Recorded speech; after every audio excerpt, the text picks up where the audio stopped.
This is the FRC Roundtable, coming to you all the way from Minnesota.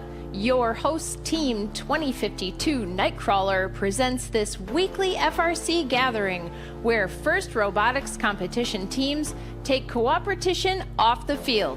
Share your knowledge, give and get advice, solve a challenge, or celebrate what makes your team special. 3, 2, 1, go!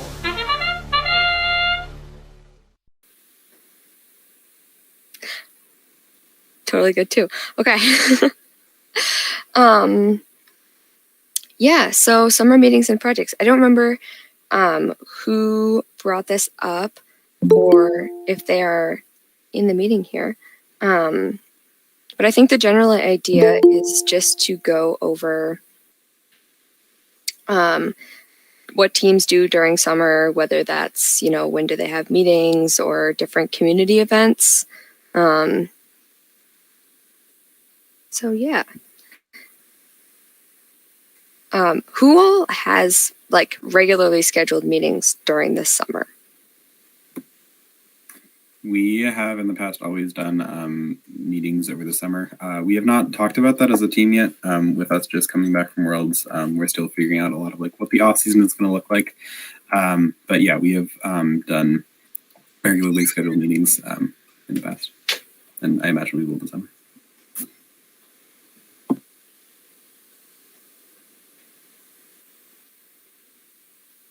Yeah, and Joseph, do you guys focus more on team building or side projects during the summer? I think as Nightcrawler, usually we have students elect different side projects that they want to work on. Maybe it's repairing an old robot or something like that. Yeah, we place a really heavy emphasis on side projects over the summer. We have so many people over the course of the build season that bring up oh, we should work on this, we should work on a new scouting application, or last year was we spent the summer doing Swerve, and so we'll collect those ideas we have a Slack channel for off-season project ideas, and we'll collect those ideas, and then usually at the end of the year we have a meeting to talk about what we're going to do during the off-season. And yeah, we place a really heavy emphasis on off-season projects, but I'm really interested in the idea of team bonding, because I think I've talked a little bit in these meetings about how I think it would be great to have our team work even more on connecting our team, and I think the summer would be a great time to do that, and so I'm interested in hearing more about that. Yeah, it's definitely something I would like our team to do more as well. I feel usually what happens is we have our whole season, we have build season, which is super intense, and then competition, and everybody's really getting to know each other. And then we do our banquet and we take a break for a month. And then, we kind of lose that momentum a little bit. But I know the other thing that we certainly do, and hopefully some other teams do, and I'd like to see or hear about other ideas, is outreach. And in New Brighton, we have what we call our Stockyard Days parade and festival. It's a, end of summer. There's a bunch of vendors and stuff, and we attend and walk in the parade. But I'd be interested to know what other teams do in kind of that community summer kind of events. Well, this is Eric on Talon. We usually have quite a few summer events. One of the main one is Eden Prairie usually has a big weekend, 4th of July weekend. It actually goes July 3rd and July 4th. And then they have, everything including the fireworks at the end. And July 3rd is actually more of a kids event than July 4th.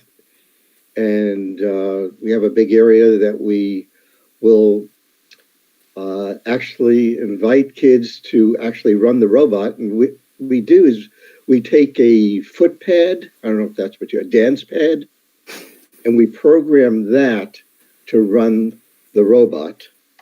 So you have kids that are 4 years old and end up, but you can have them rather than having to be capable of doing joysticks.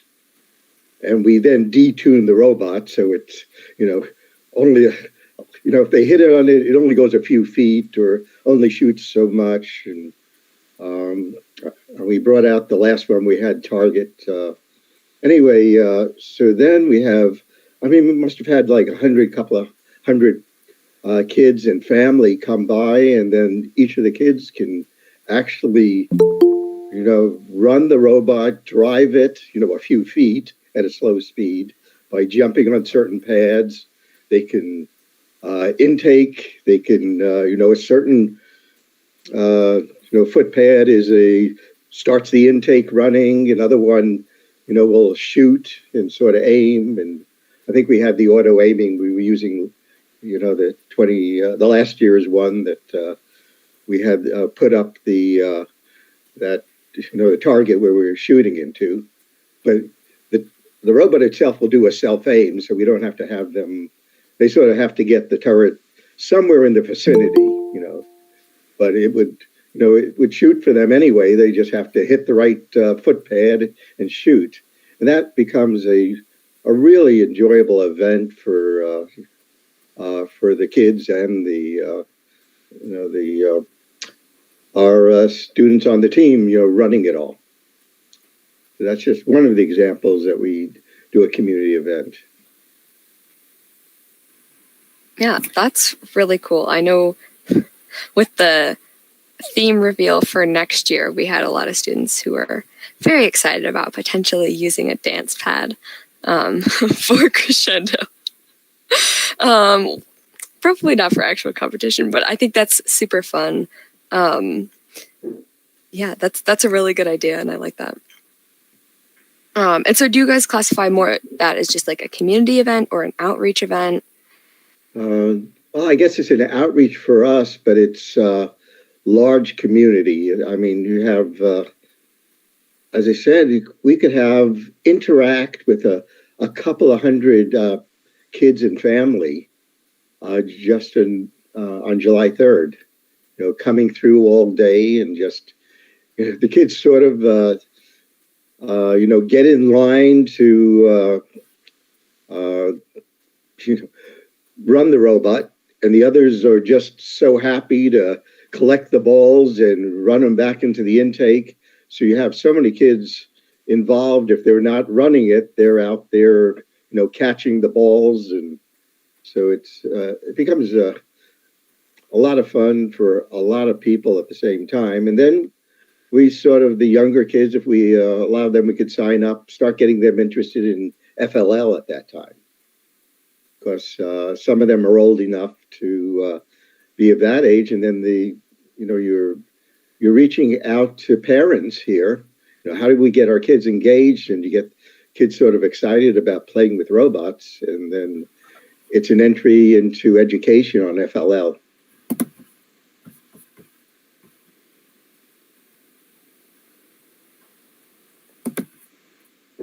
Yeah, I love that. I know Nightcrawler has talked about in the past doing something like a summer camp, and I know you've had experience with that, Eric. But I was wondering how other teams kind of do anything with like Legos. I know teams have shared some resources. I don't know how many meetings ago it was, but a couple meetings ago about their different like Lego camps. And I'd be interested, do we do things?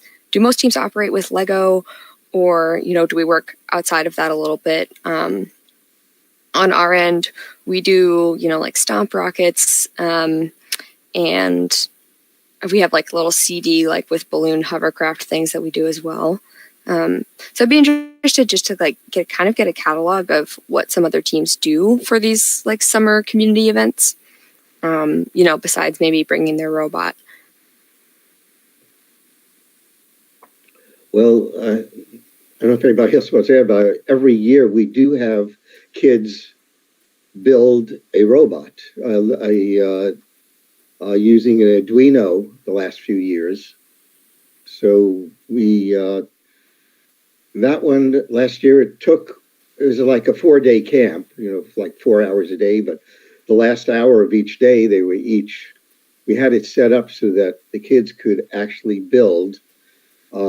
We soldered wire harnesses, because that kind of thing. But last couple of years have been Arduinos, and they're trying to come up with something else next year. But that usually becomes the highlight for the kids, is to bring home a working robot.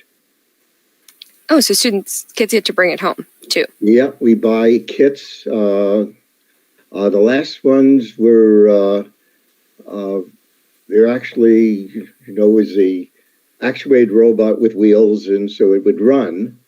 So they could program that, and then we had a mode that had ultrasonic, so it would then avoid things. So it's programmed so if it hit a wall, it would turn and that kind of thing. We tried to do RF last year, and all the kids brought in, had them go to Goodwill and buy old RF transmitters, and then try to get that working so that they could actually use the buttons on a old TV remote or something, or DVD remote, and actually run it. So, but every kid gets to bring home their own robot.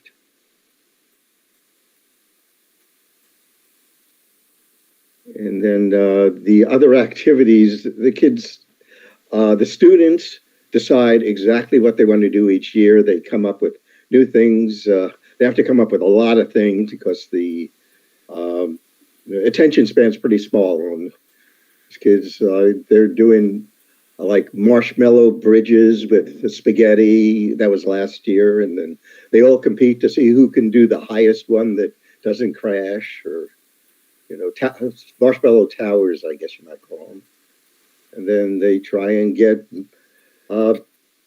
do airplanes last year, paper airplanes. They did a flashlight that they built with a battery and an LED with paper. And just, as I said, they come up with them. And then they have to figure out, tell us, what do we need to buy? And then we spend quite a bit of the summer preparing to get each of these kits put together. So at the time that the week comes of the summer camp, everything is sort of, here's the agenda, but we always know we better have some extra stuff there, because you might actually have more time than you think sometimes. Yeah. And so are those kids on your operation sub-team running that? And, you mentioned having to take time to put them together. How far in advance do you usually have to work? Well, it's all volunteer. So, there's no sub-team in the summer. It's just whoever wants to work on it, they volunteer. So, as opposed to during the year, we have, our marketing and such. During the summer, you just say, whoever wants to work on that, you come, and then whoever wants to show up and help out, come during the day and help the kids out. And then each of the events, somebody has each of these tasks, and then you have a lead student who's running that, so sort of, they run that one, and then another student will pick up another project. So each of the students have a different project. Our programmer did and designed the Arduinos every year and all that, and he's pretty good at that. But making sure the kits are all ready to go, and sort of runs that one. Yeah, love it. That's really interesting, and it seems like a really well-run program. Yeah, we're actually starting now, making some decisions, and suggested they want to do some kind of catapult, and I have a trebuchet, a pretty nice one, so we're going to bring that, and the kids are going to try and, they're going to try and catapult or trebuchet some raw eggs and try and see if they can package them so they don't, how far they can go, and if they don't break them. I think that's one of the things they came up with this year. So. Is that run through your booster program, Eric, or is that run through community ed? Like, maybe this is too in the weeds, or maybe you don't want to share, but how's the money work? Do people pay for it? Like, how does that all work? The students, I guess it's community ed, runs the summer camps. We're just one of the classes at the summer camp. I think the parents have to pay a certain amount towards it. It usually doesn't cover our expenses, and especially when you're buying Arduinos and servos and all that, it comes out of our pockets at the end, whatever's the difference. Okay, that's good to know. The Lego things the conversations we've had just in the last month here in Blaine have been all community ed focused. As far as anything outside of our team, it just ends up being community ed. So I was just wondering if that was the same way, and it sounds like it is. So yeah, I mean they handle our scheduling and all that, and the payments, all that, and getting people signed up. But once they hand us the classes, they have nothing to do with it. Yep, that makes sense. Yeah, something we ran into, I think mostly, so when we got our community ed proposal, they were like, hey, if you want to do something, it's, December, January when you have to tell us that you want to do it. And so I think that's what we ran into was like, oh, we don't have anything prepared, so we're not like ready to say yes. And then by the time that like we might have had something, that deadline had kind of passed. So I'm assuming, Eric, for you guys, it's pretty set up. You've been doing this for multiple years. But Jeremy, interested to know, like, does your community ed just ask you as like school is ending, or has this been an ongoing conversation? We are completely from the ground up. We've had no connection with the middle school in the past, and any of the elementary school things. So when I'm talking about community ed, I mean even just like FLL teams in general. Like we had one. There's one in Andover, which isn't even for one of our feeder schools. So we're just in the very beginning moments of it. But our community ed person was very excited about it and said, like, if you provide someone over the age of 18, we'll make it happen. So ours has been very like helpful in that sense, but we have to provide the person. So we always have adult mentors there.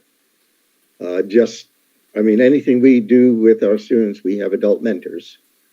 And I've been volunteering. We had another adult mentor myself last year, and we're pretty much in the background. It's just when you have anything run by students, it's required to have.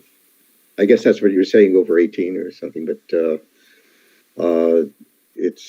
we always have adult mentors there. Yeah, absolutely. That makes sense. Are you able to have your graduating seniors be some of those adult mentors or even volunteers who run the camps? I don't think our seniors sort of disappear at this time of year. Last year we didn't have one senior there. I remember but I think we have our outreach senior right now who's starting the organization, but we'll have new captains and leads soon, and he's just going to hand it over. So our seniors actually, come summer, leave the program. And it's all run by new students, as you say, but usually our seniors are not part of our summer program. Yeah. Thanks for that. I had a question for people who've done things over the summer, Joseph and Lexi and Eric. What about students? Is there any expectations for students to do things in the summer? And I know, Eric, you said like people just volunteer, but if you only have 10 people, but then 4 of them really want to do summer stuff and 6 of them are kind of like, I don't really want to. Not that that's our situation, but does anybody have any thoughts on that? Has that ever happened? Like, I know, for us, it's very much like if you have things that you want to work on, like come and do them. And generally we only meet like once a week in the summer. So, during the school year, pre-build season, we're meeting twice a week. In the build season, we're meeting 4 days a week, plus optional meetings. So, and then that kind of lets up with between competitions. And then in the summer, I think mostly probably due to mentor availability and stuff, it is 1 day a week. I'm sure there are students who would want it to be more than that. But generally it's 1 day a week. And we'll use Slack and people will be like, hey, I want to work on this. And they'll just coordinate through that. I think the exception is probably those larger events that are, like the big festival and stuff like that, where we need more students. And then we kind of try and push out like on email and stuff. We're like, hey, this is a good opportunity, especially I think with those, we do try and engage students who maybe didn't get a chance to do as much outreach in the spring or in the fall last year, either because they're new to the program or just schedules are busy sometimes. Yeah, we have never required people to do off-season stuff. I think I think our team is pretty lucky in that, we have 31 students technically on our roster, and a lot of students are, I think, really passionate throughout both the build season and off-season. And so we have Rasmus, I think, was there for a lot of our summer last year. He's on this call and maybe he can speak to this, but if I remember correctly, we had about 8 to 10 students, I think, at each of our practices last summer. And I think we met twice a week over the summer. I'd be interested in seeing how we do it again this year. I know the mentor that coordinated a lot of our summer meetings is not currently with the team. And so, I'd be interested in seeing what that looks like this summer. But we have never required it. People just sort of show up. They, I think we'll reach out before each practice over Slack about, what we're working on, and people will show up. We usually have like a regular crew of people that are usually there. And then as far as events, again, it's kind of the same. It's, people who want to show up can show up. We have, I have organized a lot of our, over the summer, like events in the past. And I do really like to, coordinate weeks beforehand about like, if you would like to come to this event, please respond now so that I can make plans. And so, we do require that, you just communicate about that, but, there's no requirement that you have to come to these events.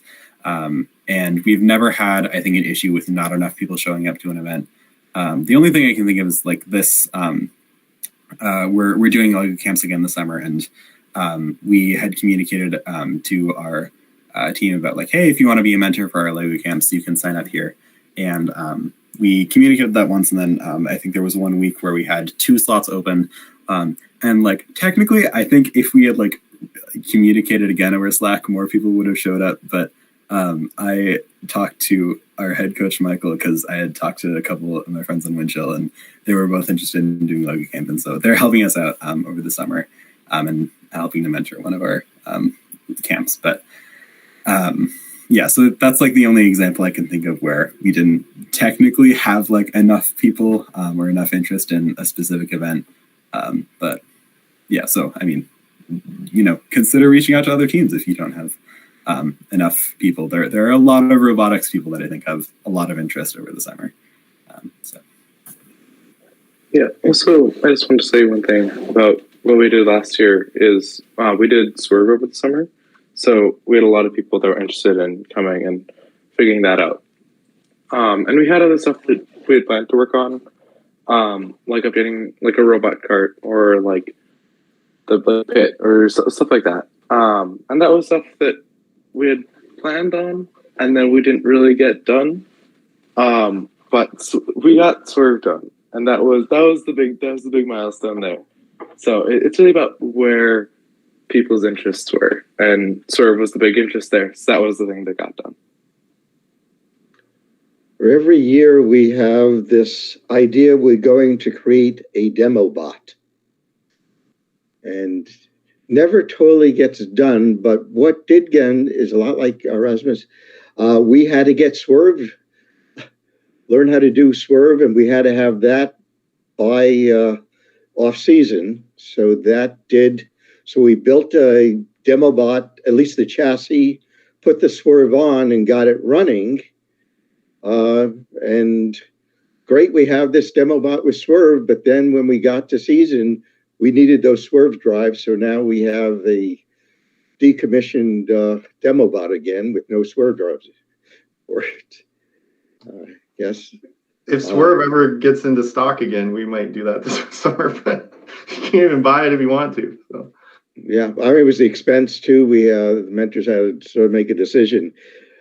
Are we, how many Swerve drives can we afford here? That's what do we give up, or what are you going to do to the students that we can buy you a Swerve drive or a set of Swerve drives? And they said, "Oh, we will guarantee that we'll do this much marketing if you buy a Swerve drive." So I said, "Okay." And I don't know if we got that out of them, but it was a negotiation.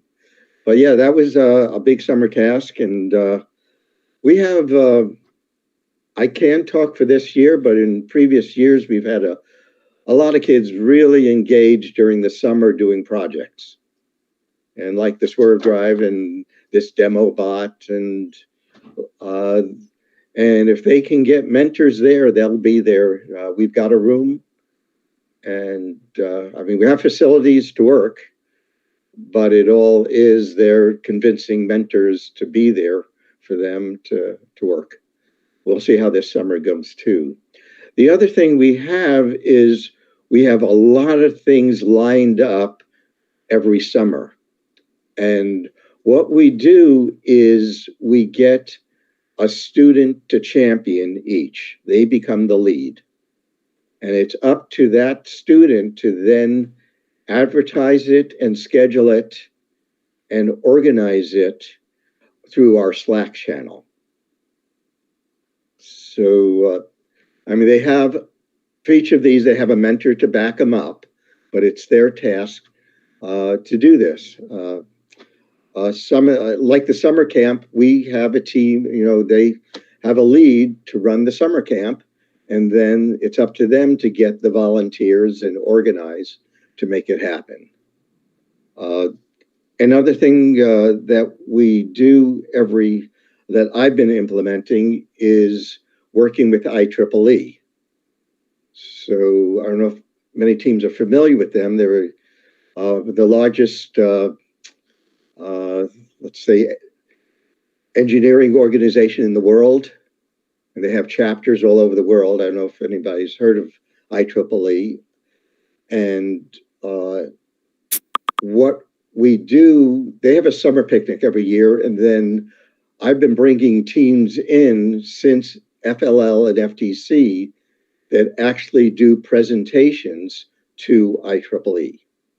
So that last year, the other thing we do is we try and get another local team to also show up. We invite a second team, so we aren't the only ones there, and let them do some presentation too.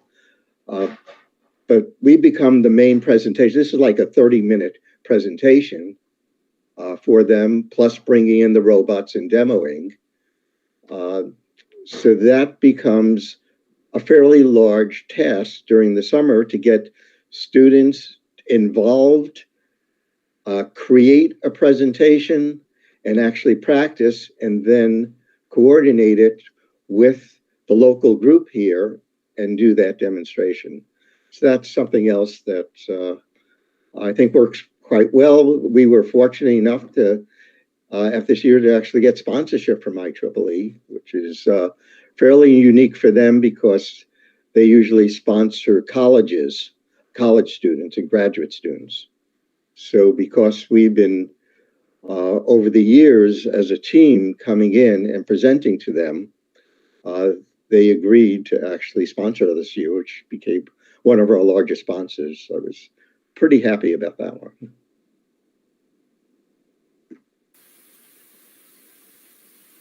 Yeah, that's really interesting. I'm definitely going to have to look into IEEE because I didn't know that was a thing. You mentioned getting sponsored by them, Eric, and I was wondering what other teams do. Like, do you engage with sponsors during the summer? You know, how do you do that? I mean, obviously it depends on the type of sponsor. But like, what does that look like? And or do you use that time to do grants or anything else? Yeah, I know we apply for a grant every year, the Smith Foundation grant. So we'll apply for actually 2 grants with that foundation, one for our shop improvements. So that's, in the past we've used that grant to get things like, I mean, last year we used it for Swerve. In the past we used it to get I think we got a tube bending machine a couple years ago. And then the other grant that we apply for under the Smith Foundation is the, oh shoot, I forget what it's team improvement or something like that. And that's how we get the money required to, our team operates with sliding scale fees. So our students can pay their team fees and travel fees on a sliding scale. With that grant, we can get the money that we need to sort of balance out the money that we lose through that model. So we apply for the Smith grant. I know we're looking at a lot of grants this summer because a lot of grant application deadlines are like over the summer. I know there's one in July that we're looking at. But yeah, we're definitely looking at grants. And then we, in the past, have not done too much work with, looking for new sponsors, bringing new sponsors on board. I'd be interested in maybe doing that this summer. We, in the past, have done a lot of our sponsor drive during the fall and a little bit into the build season. And I think I am interested in us adopting a year-round system for our sponsor drive. So I would be interested in that. But as far as like engaging the sponsors that we have, I mean, Lexi, like you said, that's sort of dependent on the sponsor. We have, some sponsors that just give us money, and there are also some sponsors that, will provide different types of resources. We have a sponsor that provides us with parts. There's one that anodizes our parts. And then we have a couple like food sponsors. The Naughty Greek gives us euros for our Minneapolis competition, and I think we're really close with them, and they have been really interested in helping us out more and supporting our team in different ways. And so, like this past week, actually, we had a fundraiser with them where people would come to their restaurant, and it was sort of similar to like a Chipotle fundraiser. If any teams have done that before, where 10% of the profits from a meal went to our team if you said the promo code Nomithic. And so, we might be interested in doing something like that this summer where we work with a sponsor on like an event. We've also done something like that with the Bakken Museum this past year who sponsors us. And so, I would definitely be interested in engaging our sponsors more and, working with them more over the summer. A lot of engineering firms that we've had sponsor in the past tend to have some kind of company picnic in the summer. It's just a really good time that they usually end up doing that. So then we've presented at that before. Just had the robot in the parking lot, and especially if the company, sometimes the company has like families also invited, so it's like a full thing, and then we can, the kids love having the robot there and stuff too. So the summer is just nice because for that sort of thing, because both us as a team and then the sponsors tend to be a little bit more laid back and just like open to just kind of hanging out and showing off what we did at the end of the year. That's also a nice time because we know what we accomplished as far as goals and what the robot actually ended up being. We've had sponsors reach out to have us present in like January, and we're just like, no, basically, we don't have anything to show you. So wait a couple months. So the summer's been really nice for that sort of thing. If the sponsor has that sort of event. Yeah, I love both of those ideas. Those are really great. I think summer is definitely something that we could use to leverage. In the fall, our controls captain organized a tour of a nearby manufacturing facility, and now they are a sponsor. And so I think like doing something like that would also be really cool. And we've always opened up our reveal night to sponsors, but I don't know. I'd be interested if we had numbers on how many actually attend that. Yeah, but I didn't think about company picnics at all. That is such a great idea. Yeah, that's just a good idea, and it's something really easy, and it's also super fun for students. Just like, hey, go hang out outside.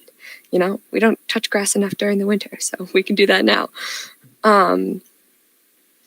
Yeah, I also wondered, like, you know, during build season, we do a lot of like collaborating with other teams, you know, to help each other out on different projects, you know, whether that's Swerve or just, you know, working with tools in the shop for a rookie team or something like that.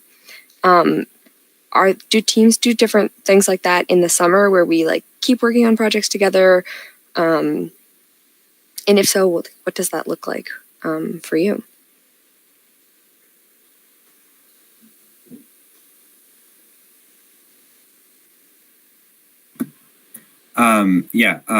Sorry. I don't think I've ever worked on a project with other teams over the summer, though. Again, that seems interesting, and I would be interested in us pursuing that. But I know I've been talking with Phoebe about like fun ideas for like inter-team bonding events. We actually had a movie night where we invited the St. Paul Hub over to our shop to watch a documentary on the Mars rover. And you know, that was a fun little event for our teams to bond. And I'm really excited for us to sort of organize more of those over the summer. No promises, but you know, keep your eyes peeled for some special announcements. But yeah, I think the summer is a great time to just sort of like connect more with other teams and, you know, create a more in-depth bond between teams and, you know, local teams in your area. And so, Yeah, we're part of the Southwest Hub, but I'm not sure whether we meet during the summer, but during off season, and now we meet fairly regularly to do team bonding, inter-team bonding, and some things is they play games, or I find a gym and do some dodgeball, or do all sorts of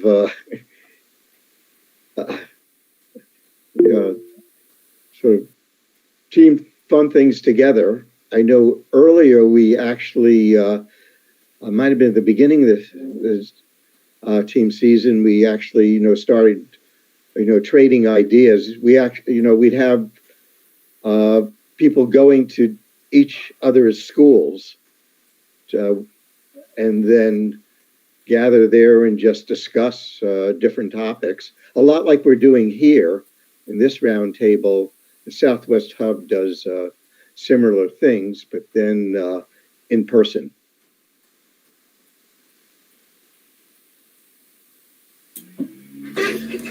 I'm sorry that I was late. Did anybody talk about things they do in their shop, to their shop over the summer, like build out storage units or change out their pit structures or anything like that? Does anyone have any summer projects lined up, or the things they've done in the past? I know for Nightcrawler, we made several rolling boxes. We made a whole new battery charging station. We did a fastener station.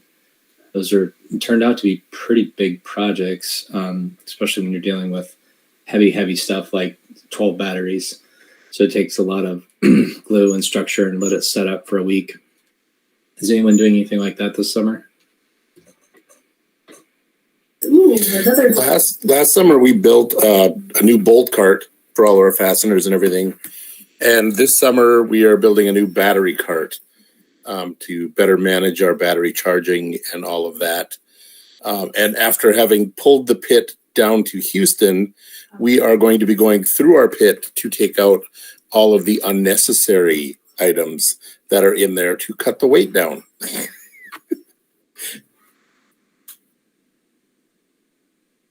Yeah, if it had not been for the Amazon semi that Chicken Butt Pie was able to get donated and coordinated, we were looking at significantly cutting down our pit and making rolling dollies that would hold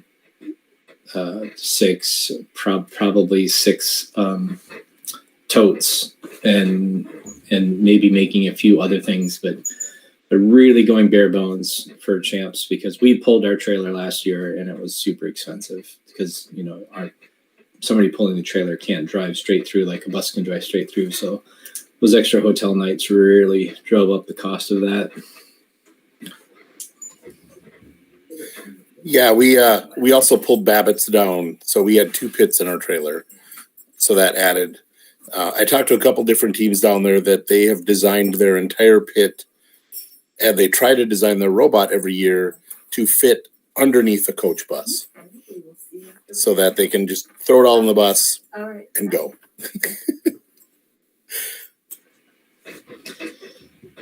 Yeah, that's a big challenge. And this year, the buses that we've taken in the past have had 3 storage bays under the bus, and the bus we had this year only had 2.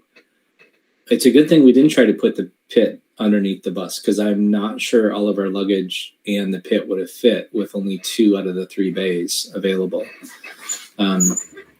We threw so maybe if no one else had attempted this, we had a little bit of a last minute curveball thrown our way, because we were planning to send the robot down with a mentor who was planning to drive in her back seat. It did fit. We verified it fit in the back of her vehicle.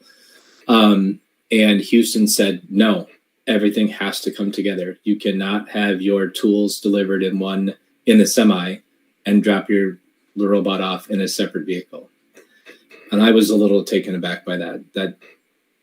That seems odd that you would send 10 teams down in a semi and not allow 1 extra vehicle to come in. I mean, think of all the traffic you're saving by docking a semi down there. Plus, it's not really very equitable. There are teams that have to rent 2 vans, and they're not going to put their pit in 1 van and students in another. So telling them that they can only pull up 1 vehicle, that doesn't seem very equitable to me.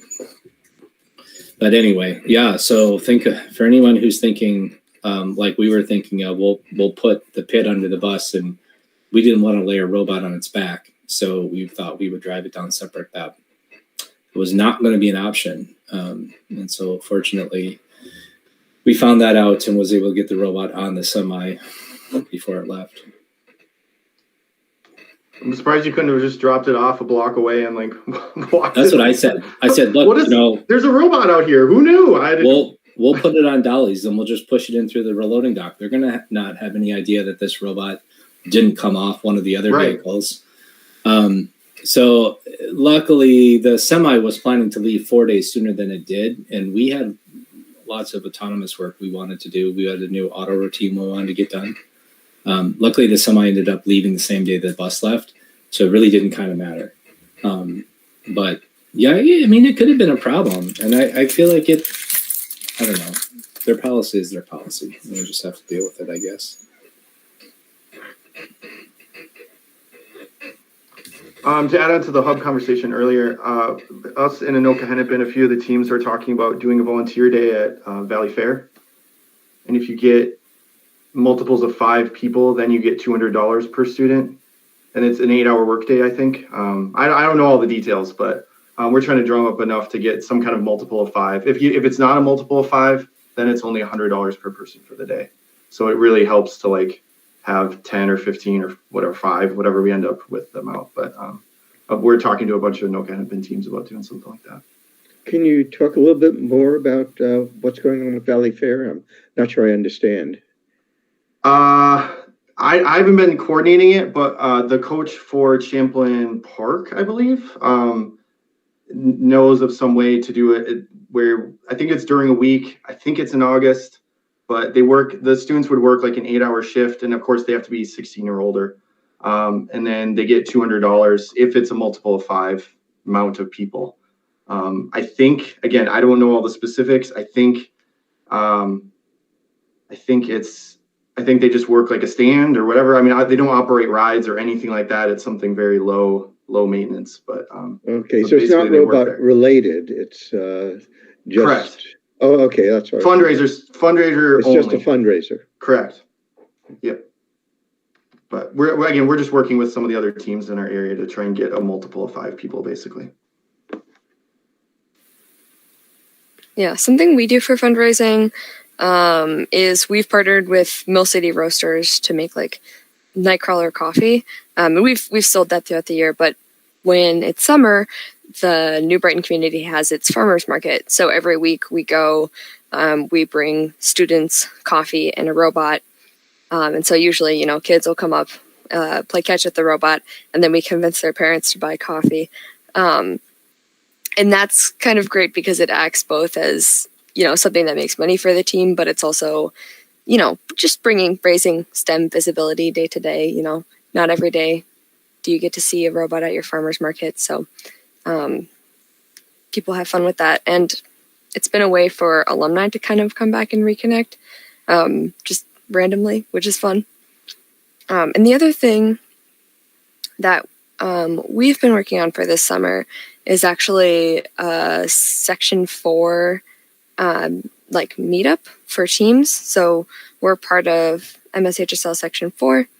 And so right now we have students working on coordinating, getting a pavilion at a park, and then inviting the teams in our section to kind of come up and meet together.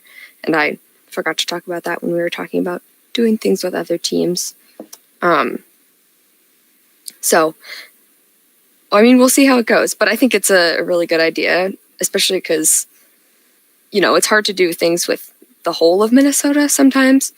And so breaking it down by section can be helpful. So how many teams go to the state fair? We do.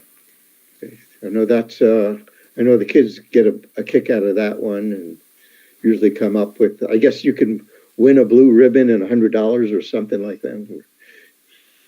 They're they get pretty excited about.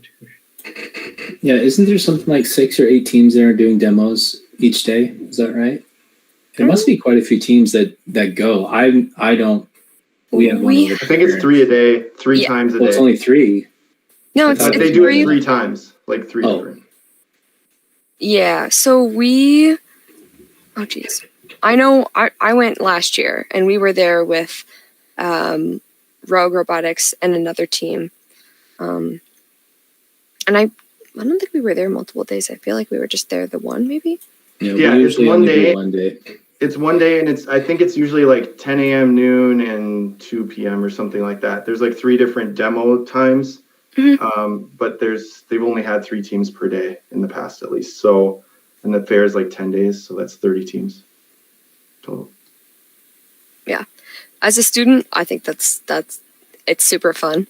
I think it is also one of the only times where we let kids drive robots.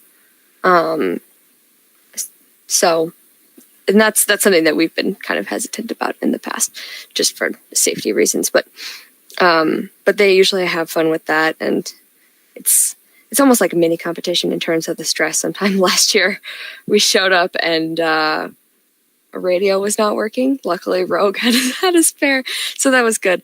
But I think as a student, State Fair is really fun because for me it combines, both the talking about robotics with also the demo, and it's a really great way to engage people that you probably wouldn't otherwise come into contact with.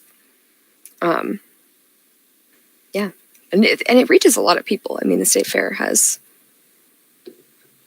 it's the Great Minnesota Get Together. And all the robots, even if you're not competing that day, any robot that's competing is out on display the whole time. So every time I ever go, I always like to check out all the robots and walk by them and stuff. So do they do a scoring competition still, or is that not a thing anymore? Where each team has to do something for a little bit, or is that not? Oh, not when I went. We just had the robots out, did demos, had kids drive. I know they the robots were judged, by judges, and each received different levels and whatever. I'm old. I was there in 2013, and they had an actual scoring thing where you had to shoot the frisbees, and you got a number score for how many frisbees you can make or whatever. Oh yeah, that's kind of cool. Yeah, I don't remember anything like that, but they did also have an FTC display. So if there are any teams that have connections with an FTC team, they can submit their robots as well. which I think is a great opportunity to highlight, different levels. I don't think they had an FLL table, but they could.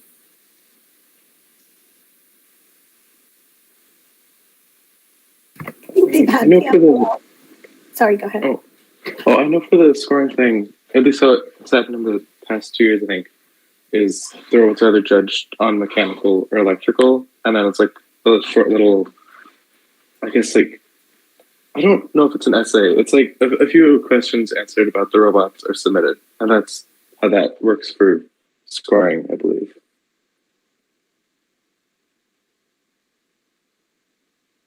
Yeah, the robots were judged too. It was just like something to do, as part of the hour we were demoing each time or whatever. Like each robot would have like 2 minutes, and then your highest score got posted on the table just for a competition fun thing. It didn't matter for any of the judging.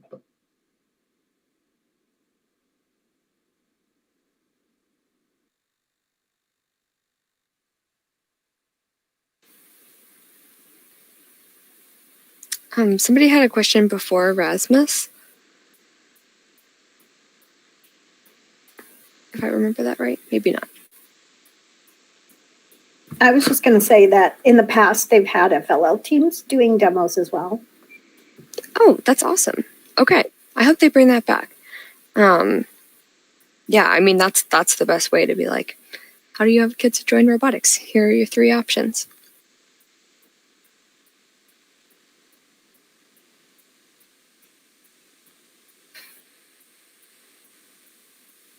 I guess I don't really know this but as much as a student. We'll see if Scott's still here and can answer this. But I don't know how mentor availability usually works during the summer or Nightcrawler. But I'd be interested to know what other teams, is it a struggle to get mentors during the summer, or are people generally more free? Oh, do you have a question, Greg? Let me answer that first with the Nightcrawler question. We have 1 or 2 mentors who are able to come 1 day a week. So we pick a day, we meet from 6 until 8 or 6 until 9, and we accomplish whatever we can get accomplished in those 2 to 3 hours. That's how it's worked in the past. If we have mentors who want to do more, or students who want to do more, and it works with the schedule, then I think we probably would, but it largely depends on availability.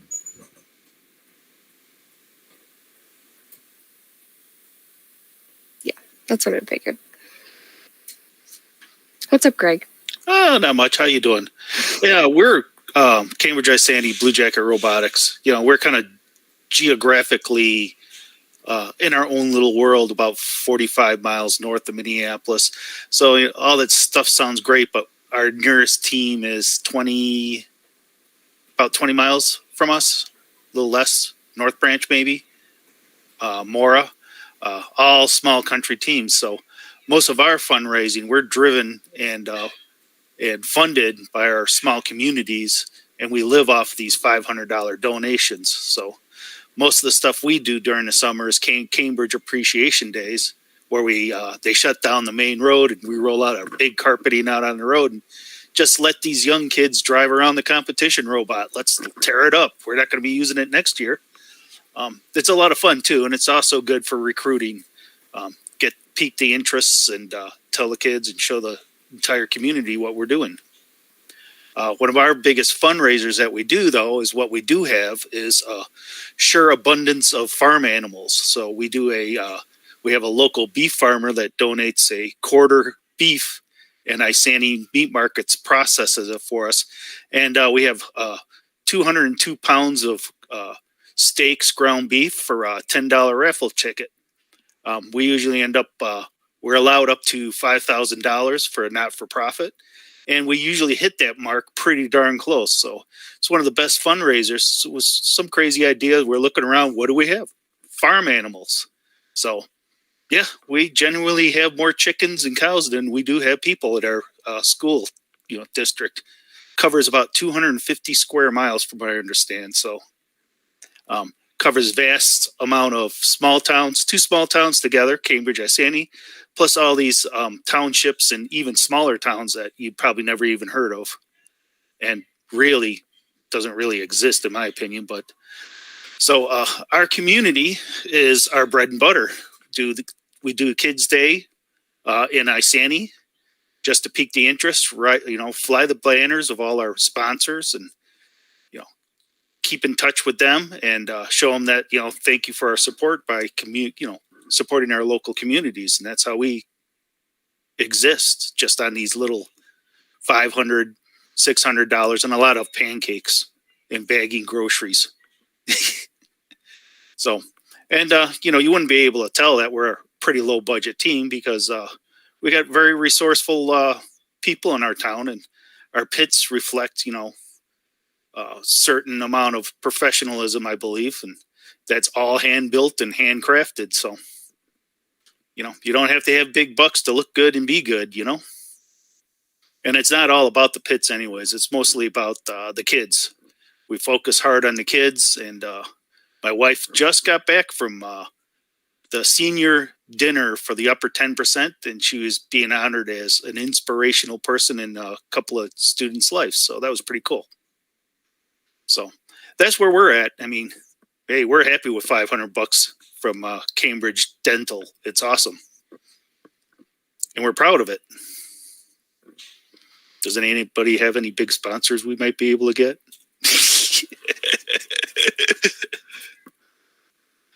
Yeah, that's our big sponsor list. Your sponsor list on Blue Alliance is incredibly impressive. Holy smokes. We do have Team Industries, which used to be part of Motec, which is the main manufacturing in Cambridge. They're our biggest sponsors, but if you look at it, we even have family names that, just here's $1,000 and we're like, holy cow, thanks. And it's all small businesses throughout the community that sponsors us. So we're darn proud of it. So that's who we are. Yeah, I really admire that close-knit sponsor relationship. I think that is definitely something to be super proud of. Yeah, and I would love to have our students interact with our sponsors in that same way. And I think we can do a little bit more than just a newsletter every quarter sometimes. Yeah, it makes it a little more personal. And when the kids do the Isani Rodeo parade, they're like rock stars. It's crazy. Everybody's cheering and screaming, and I'm like going, geez, they're almost like the Beatles in the town. So it is pretty cool. So everybody knows us, and if there's something going on, we're there. So we do have a small network of small teams that Cheryl, I think Scott's met Cheryl and maybe a few of you. Everybody knows Cheryl. Networks with coaches. She's probably one of the biggest reasons that Malacca still has a team and some other teams still function, because she's taken on the role as a coach's mentor for some of these other, trying not to influence the way these teams are or who they are, but helping out the coaches with like simple discussions and reminders going out. Don't forget to register your team for, whatever, for lacrosse or for, because, there's nobody out there really teaching any of these coaches what exactly to do. You don't realize that teams have to be registered way before anything starts and stuff like that. So, she is like the workhorse of Minnesota Central North. It's incredible what she does. I just find it absolutely seriously. Rockford was not going to actually go down to Houston. And my wife convinced the coach to say, you know what, talk to our sponsors. And this is how you go about getting down there. You have to go down because teams, the small teams, rural teams, I hate to say it, don't really have too many shots at going down there like some of these big teams. They're not as, well funded or equipped. And when a team says we can't go, well, she said, no, you're going. So we're going to get you there. So she dropped everything and worked with that head coach to get enough money got them in touch with a couple of like our big sponsor, Team Industries. They ended up donating $5,000 to them. We're like, oh, wait a minute, why can't we get some of that? Just to get them down to Houston, and they made it down there. And I hope the kids had the time of their lives. I haven't been able to talk to them yet, but it's not about how well you're going to do down there. It's about the experience they're going to have. So,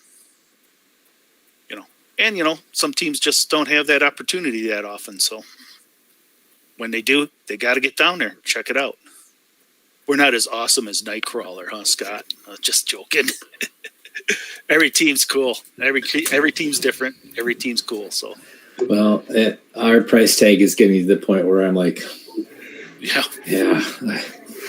There, I think we estimated 37,000 this year to take the team to Houston. I think we ended up closer to 34, but it's just so much you can do with that money. Yeah, they got down there. They were looking for. They flew down there, and some poor sap like me drove the team's equipment down and robot and stuff. So they were looking at more like 20. They're a small team, so a little less than 20,000 to get there and back. So, and they made it, which is awesome. Well, Greg, I agree. For a lot of the teams, this might be a once in a lifetime experience when they get a chance to go down to Houston, and it's hard. You don't know if they're ever going to get another chance. It really does make sense when they have that opportunity to use it. Yeah, I mean it's almost an unfortunate thing about the whole program. I mean, money makes the robot go round, and it's much true to it. So, unfortunate thing. But there is a lot of teams out there. Mora, they probably run on a budget of 10,000 and under. They're total recyclers, and we have them over in our shop, and so they can have a little more equipment training so they can make their own stuff. We make a ton of stuff ourselves. I mean, who needs to buy axles when you have, milling machines?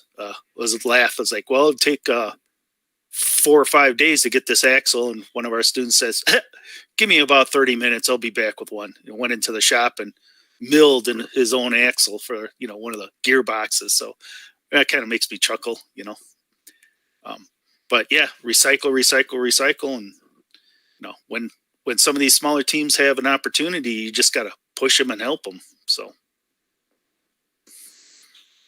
but that's all Cheryl. I'm just along for the ride. That was the conversation at the Mentor Roundtable down in La Crosse for North Star. Yep. Was how do we support these existing teams that are struggling for mentors financially, whatever. And I ran into Rockford, their coach and their students, a couple times down at Worlds, and they were making the most of the opportunity, and they were having the time of their lives. So awesome. They were having a blast. Yep. They just about gave up on even thinking of going down there. So we couldn't let that happen. Especially when they got the kind of the weirdest story you ever heard of. They joined us up in Duluth, Superior side, and they were the one team that rolled over and crashed, and their robot was completely destroyed because it wasn't strapped down in the back of the trailer. So our team ended up helping them out and went from team to team, scrounging parts and rebuilding bump. It hit so hard it broke the plywood behind the bumper. I mean, that's pretty amazing. And our pit crew on Thursday went to with their pit crews or their students, and they were going like from team to team, grabbing parts and putting together, and got that robot at about 8:00 on a Thursday night to actually pass inspection, and they were able to compete. It took them all day to put it back together, but they were able to compete. Then they turn around to go down with us to La Crosse, Minnesota, 10,000 Lakes La Crosse, and they won a ticket. It's like Rex to riches is the story. It's pretty fun, because that robot was built with a little bit of piece of bunch of little teams and a bunch of other teams there up in Duluth. So it came back. They did make some improvements and changed a few things, but the robot down there was a piece of, 80 or 93, a piece of a bunch of other teams. I can't even name them all that, had all the little bits and pieces that it got that thing back going again. So that's kind of a cool story. So they're like, no, there's no way you're going to, miss out on this. You guys are going. So. Michael Flood from Nomethic contacted me earlier this week and asked if we had a topic for tonight's call, because he had one in mind, but obviously we've already got this one and next week's already set. But he was suggesting that we might want to pull together the teams that recently spent money to go to champs and sort of have a breakdown of where did you find that you could save money? What were your costs? How did you do this or how do you do that? I know a lot of smaller teams are using Airbnb because they can fit the entire team in a house or something like that, which sounds like a great way to do it.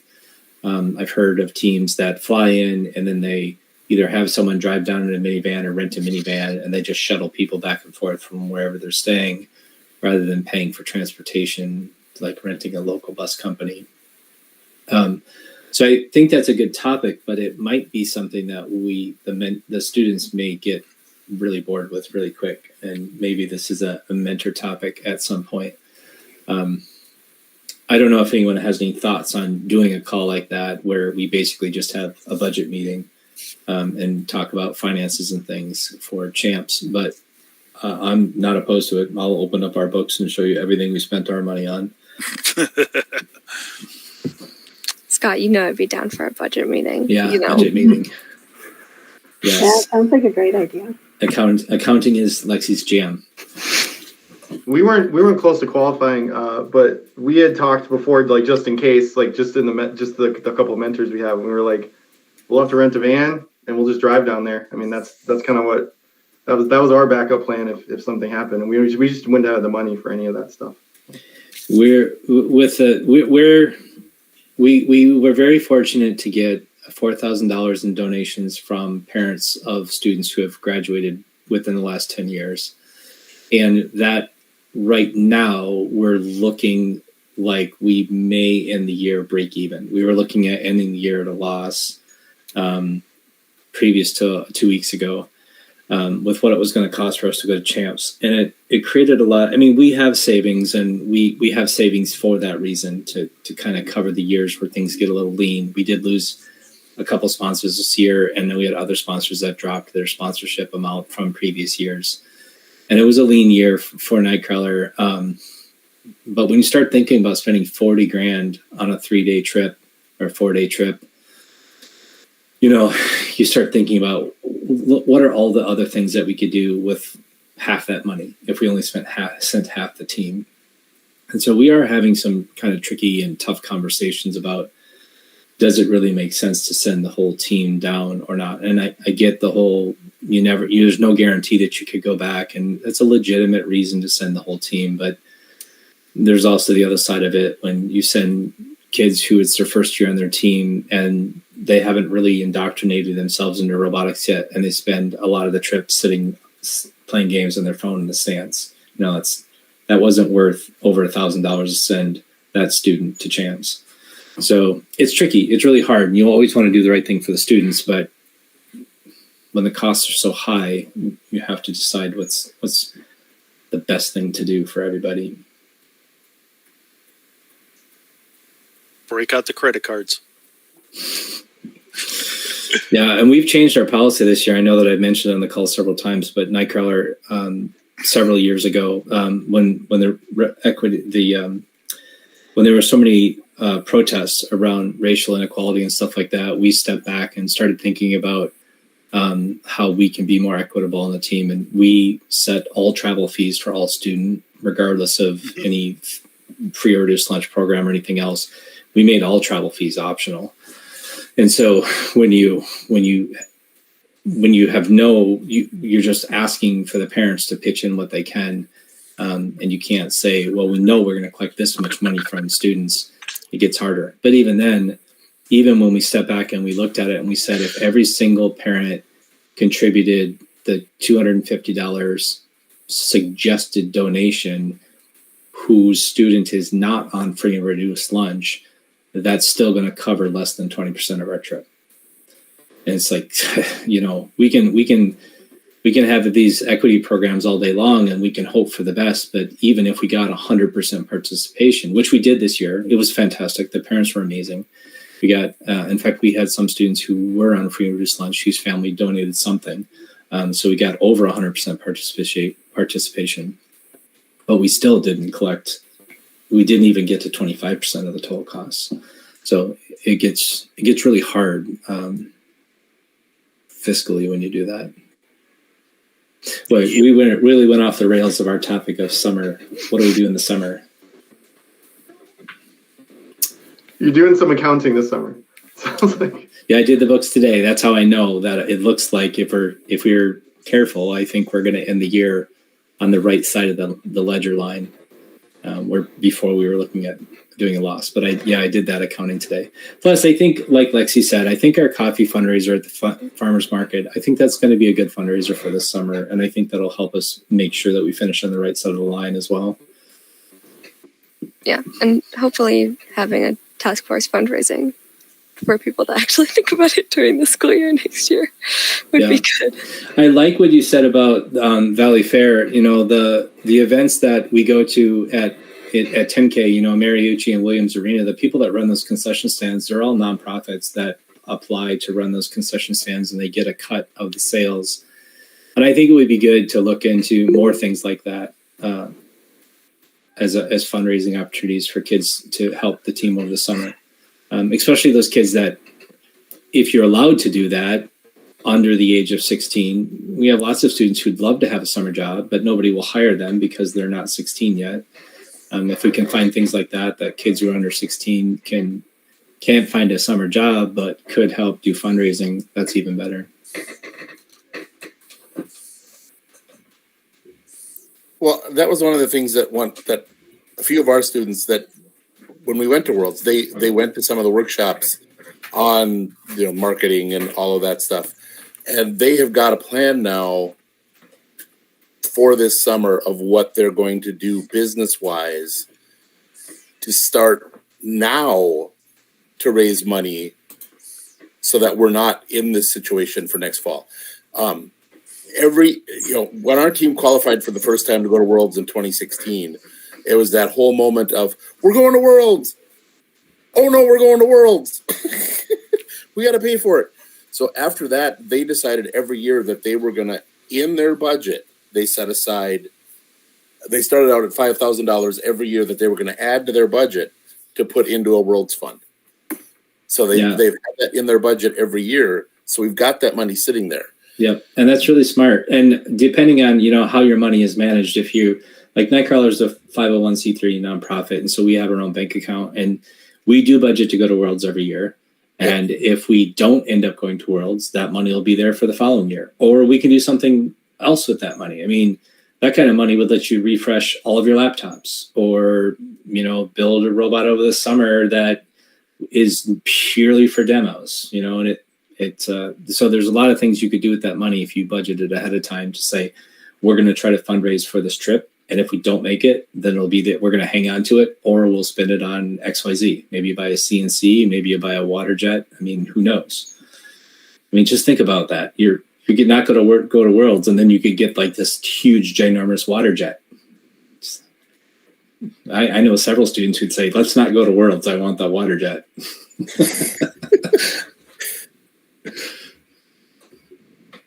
But it was fun to see them now that they are excited to not only work for our team, but they have made connections on other teams from around the area that they want to start working with them so that they can help all of the other teams in our area prepare for going to Worlds and what that means for their team. And so that they all don't have that same moment of, we're going to Worlds, but can we go to Worlds? I think that's a great segue. We're at the end of our time. So next week's topic is going to be run by students. I think Lexi and Joseph, and I don't think Ian's on the call tonight. He said he was busy, but you guys are planning to run next week's topic, right?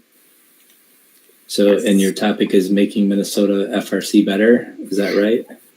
Yeah, I'm kind of introducing the idea of a Minnesota First Student Advocacy Board in the same way that, FUM has a board. So yeah. All right.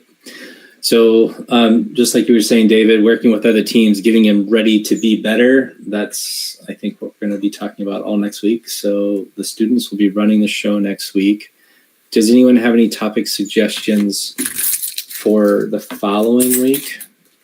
Everybody want to do accounting? I'm joking. I don't feel like that's going to be a good roundtable topic. Although if anybody wants to know how we do our books, I'm happy to share it. I actually made 5.5 hours of YouTube videos on how we do accounting so that someone could someday take the books over from me. It's on our website if you guys want to go find it. But anyway, topics for after next week. Ian is on the call, so I think we should all congratulate Ian. Oh, Ian's on the call. I did not see him on the call. Yes, congratulations, Ian. Is that like the third Woody Flowers winner from Minnesota? I don't even know how many there's been. Last year, It was Dean's List. Not that matters, but I mean, yeah, Dean's List. Yeah. Sorry, Dean's List. And Yeah, I last think there's year- only been a couple from Minnesota that made it all the way to the end. Maybe I could be wrong. Maybe there's way more than I was thinking. I'm pretty sure one of the students from Robettes about 6 or 8 years ago made it to the end of Dean's List. And I can't remember if there was anyone else from Minnesota. last year, Nate King from Ultraviolet. Fantastic. So it's a pretty exclusive crowd. All right. So if we don't have anything else that anybody wants to talk about after next week, we'll bring it up again and we'll see. And if anyone wants to, one of the things that Nightcrawler does over the summer is training. I know that we've already had we start planning the training for the following year. I know that we've already had a topic about how do we do training. But maybe we can get a little bit more in depth about that. One of the things that we've tried to do in the past, and we may try again, is to do video training, to record videos so that students could watch them at their own pace. Maybe there's a group here that might want to try to collaborate and do video training on something like that and create a library. Someone actually in the sign up thing for signing up for this call, several people have mentioned CAD. Maybe we should take a Sunday night. We should do kind of the getting started basics of Onshape. That seems to be the CAD of choice for FRC nowadays. We could do that if people think it's a good idea. So we'll try to nail down a topic next week for the following week to come. Thank you, Lexi, for covering for me for the first half. I really, really appreciate it. Anyone else have any things they want to, just before we sign off, anyone they want to bring up or say? All right. Thanks, everyone. Thank you. Bye, everybody. Bye-bye. Take care.